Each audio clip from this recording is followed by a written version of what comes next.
Welcome to the New Heights Show on Education. I'm Pamela Clark, founder and director of the New Heights Educational Group, and I'm here with David Smith, the founder of Silicon Valley High School, who has helped us get these podcasts produced and delivered to you. Yes, Pamela, when we saw the great things that you and your army of volunteers were achieving at New Heights, we wanted to get involved. We're happy to work with you to leverage the internet and make quality education accessible and affordable to everyone, everywhere. Thank you, David. We appreciate Silicon Valley High School helping us to get these podcasts out to the hundreds of thousands of listeners from all over the world. So I hope you enjoy the show.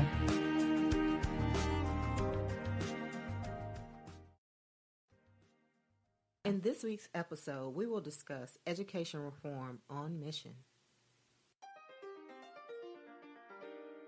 Hello, everyone. This is Danielle Washington coming to you live from Ms. Buffy Williams' office. Just sitting around thinking about life and trying to become better people tonight, so check us out. Welcome back. You're on the air with Buffy Williams, and you have been listening to the New Heights Show on Education. We have been discussing the show's purpose on mission. Good afternoon, and thank you for joining us for the second roundtable discussion. I am your host, Buffy Williams, and you are listening to the New Heights Educational Group, the New Heights Show on Education. Joining me today, I want you to help me welcome our guest for today's roundtable on educational systems and the ways of teaching students around the world. We have with us today founder and executive director Pamela Clark. Hello. Ming Wee Chung, a member of the New Heights Advisory Group from Singapore. Hello from Singapore. Erica Hansen, host of the New Heights Show on Education. Hello, guys. Victoria, our best-selling author and advocate for social emotional intelligence training for school-aged children and a host with the New Heights Education. And hopefully joining us soon will be Sheila, a board member, teacher, tutor, and proofreader for New Heights Educational Group and a college professor in California. Welcome to you all, and thank you for joining us. Hello, everyone. Thanks for having us. Yes, I wanted to give each of you an opportunity to share a little bit more about yourself and why you chose to be a part of today's roundtable discussion with our listeners. So we'll start with you, Pamela.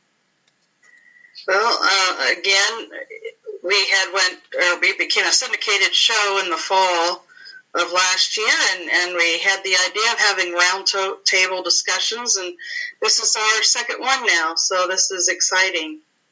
Thank you. And Ming Wee, since you're from Singapore, let's let you go next. So hello everybody. So excited to be here. So I actually grew up I was born in Brunei. So it's a small country in Asia, a neighboring country of Singapore. I grew up in Singapore, went to the UK to further my tertiary education, and got qualified as a lawyer now. And having been through some of the education systems in the world, I would like to share how Singapore's education system is like. Oh, wonderful. Thank you. And Erica? That sounds interesting. Yeah, very interesting. I'm Erica Hansen. I am the host of the companion show to Buffy's New Heights Show on Education. I focus on disability issues, especially those overlooked disabilities that people may not think about a lot about. I'm here to talk about the U.S. Education system and how the disabled children were treated in the past, and look toward the future and see what we can do better. Wonderful. Thank you.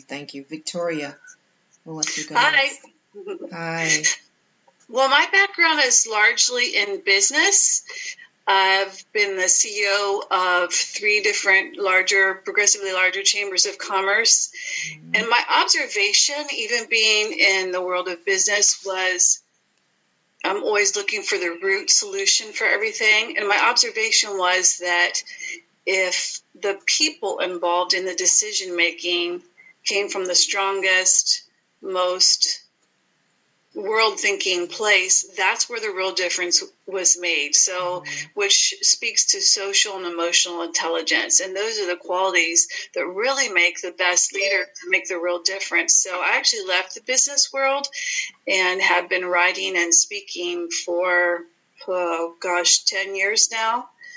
And so my real thing that I advocate for is social and emotional intelligence being more standardized in schools. I think that would be great. Today I wanted to speak about yoga in particular and a thing that Finland does where they have an empathy hour.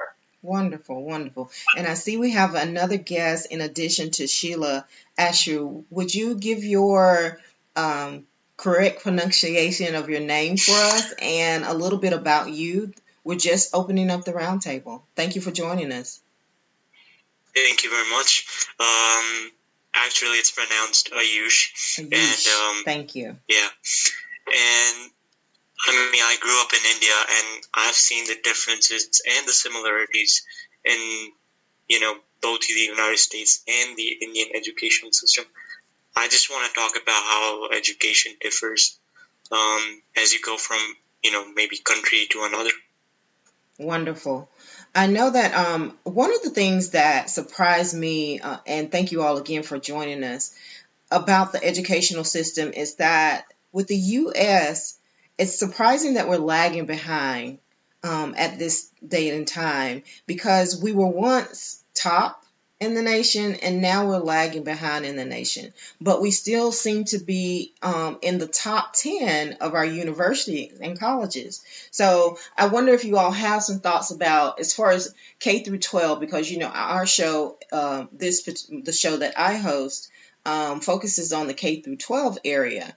And so it's very interesting in all the changes that we're having with education and educational growth and everyone wanting to revamp the educational system from Common Core to No Child Left Behind, wondering what is the best method. So I'm interested to know, why do you think with America in the past being in the top, now we're lagging behind so much in the educational system in K through 12? Ming, could you talk a little bit about your educational structure as it relates to K through 12 and how it differs from the U.S.? Sure. So I think in Singapore, maybe just to provide some statistics in terms of background context, the UK minister recently honored the quality efficiency of the education system in Singapore and its achievements in the field of large praise. I think the mission of the education system in Singapore has largely been to enable students to discover talents, not just academically, and also to realize their full potential and to develop a passion for lifelong learning. So I think in this regard, they actually adopt a top-down, bottom-up approach, whereby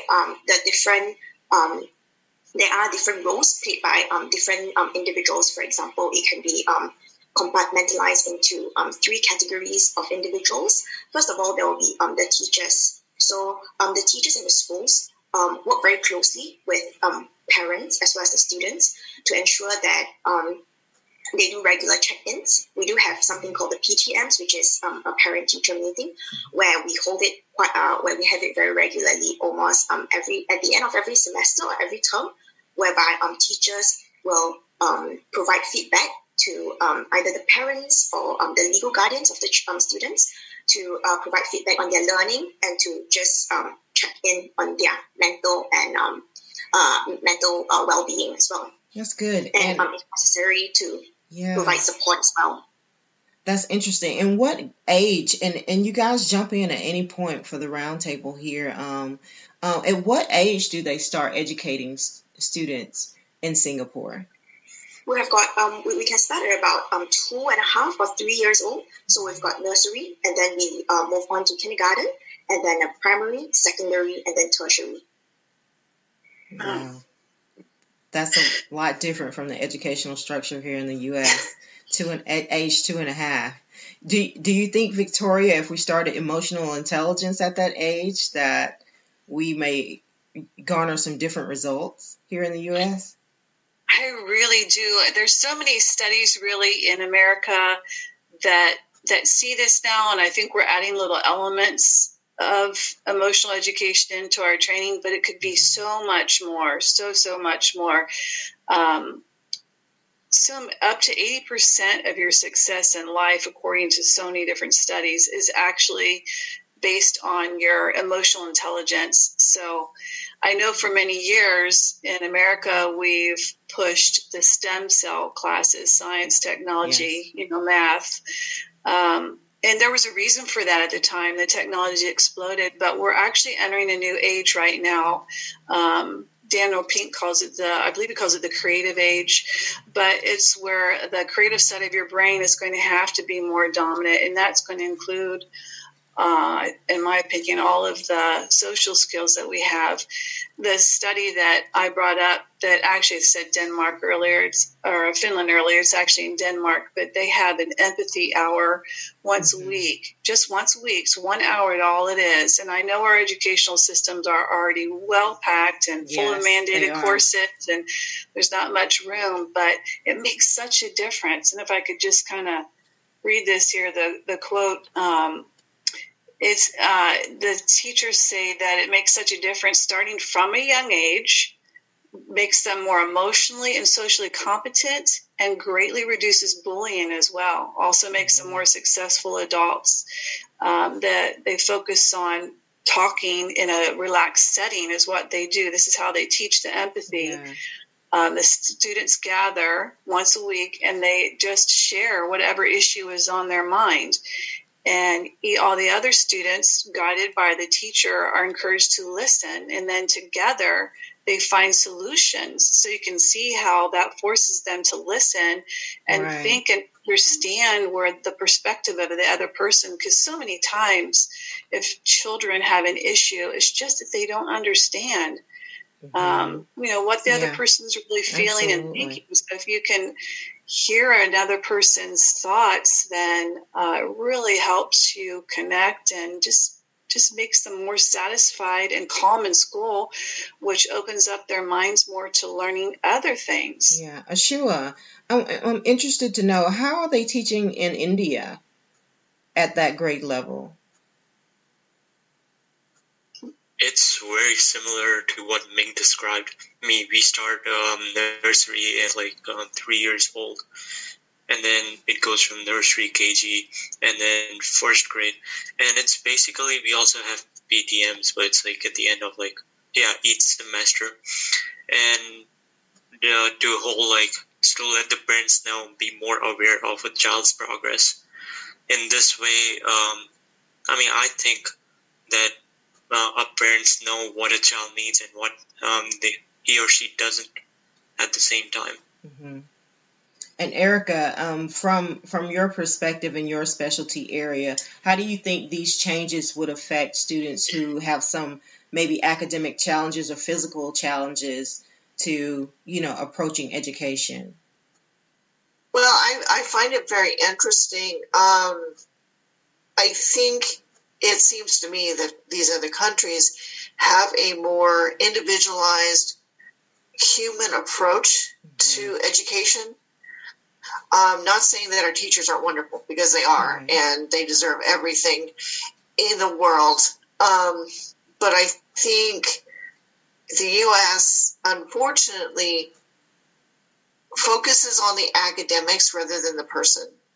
So I think if we had something like Victoria's talking about, which is an empathy hour, or maybe even a meditation hour, I don't know if anybody does that, to make kids more aware of other people, and just slow things down a little bit.